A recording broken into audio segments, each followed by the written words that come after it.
I like being out on the ocean. I love it.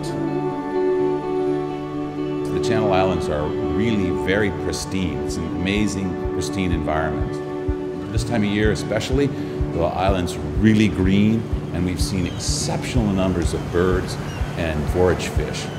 Tons of pelagic red crabs and anchovies. So the environment out there is just exciting and alive. The most enjoyable part about being a commercial lobster fisherman is the freedom it provides me. Being my own boss, being on the water, being underneath the sun and not fluorescent lights, and just enjoying what I do. If a new fisherman was to actually ask advice of a veteran fisherman, most specifically about trap loss and how do I avoid it, you might get some really valuable information. I mean, these are left in the water for 5 months at a time. Your string, your entire set of gear, is quite expensive and is your source of income. So you're protected. They're your babies. You want to know what's going to happen to them. You want to do everything in your power to make certain that you don't lose your gear. If we lose a trap, then the opportunity to catch in that trap is gone. And not only that, that trap can damage the resource as it continues to fish. And we all kind of know that. And so it hurts the grounds if you have a trap that's lost and potentially fishing. Traps can continue to capture lobsters and other species when they're lost until they break apart. Some lobster fishermen are self-organizing and are making an effort to clean up traps that end up on the beach. The primary loss of gear is due to negligence. Weather is the factor that actually causes the loss of the gear, but generally it's negligence by a fisherman and not being able to move his traps. The NOAA Marine Debris Program, along with the Channel Islands National Marine Sanctuary and the California Department of Fish and Wildlife, have been interviewing lobster fishermen to develop these best practices for prevention of gear loss.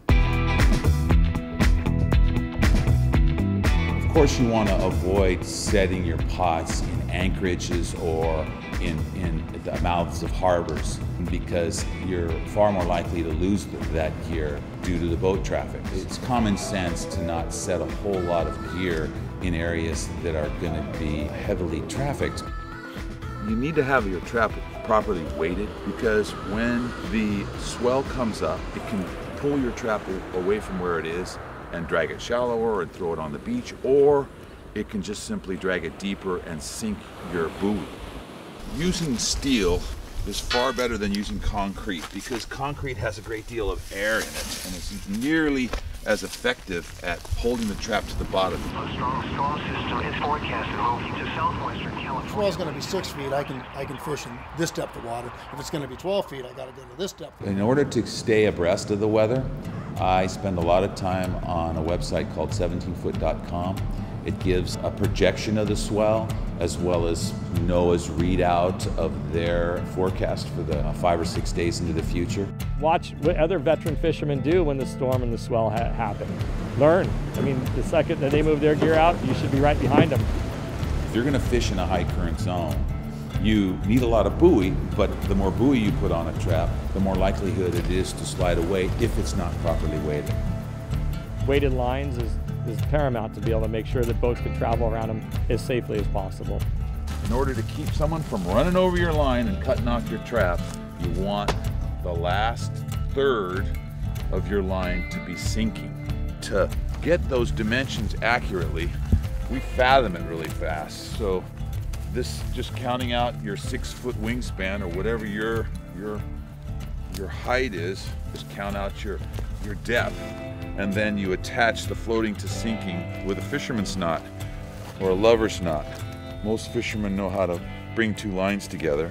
By law, the buoy has to be, the number has to be kept in a condition that's easily readable by the enforcement. Secondly, the lines, the more drag you have is created by the more growth you have on it. The cleaner the line, the less drag you're going to have, the less opportunity for that trap to be able to be pulled away by the currents or by surf. Okay, so this is a line cooker. Inside of it is engine coolant, and it fits in a barrel like that. You fill the barrel with water. I just plug this into my engine, and this assumes the temperature of my engine, which is about 180 degrees. And so by the time you fill it up with water and you run about an hour, your water's 180 degrees.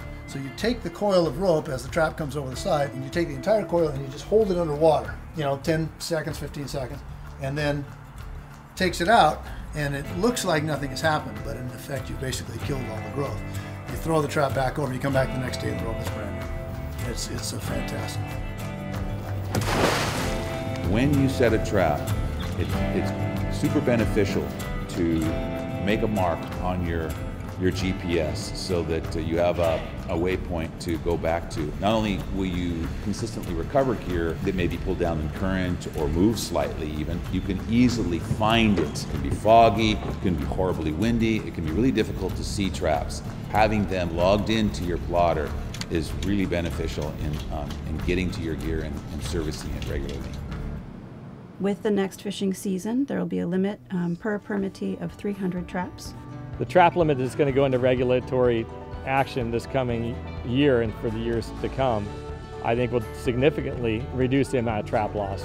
Each permittee will be given 300 trap tags by the Department of Fish and Wildlife. Each trap must carry a tag while it's in use or while it's in transit on the water, and those trap tags will be renewed each year. The department's goal in managing lobster is sustainability for the fishery in perpetuity. It's a neat community. What we do for a living is pretty special. I get it, and if you're doing it next to me, you get it too. We share that.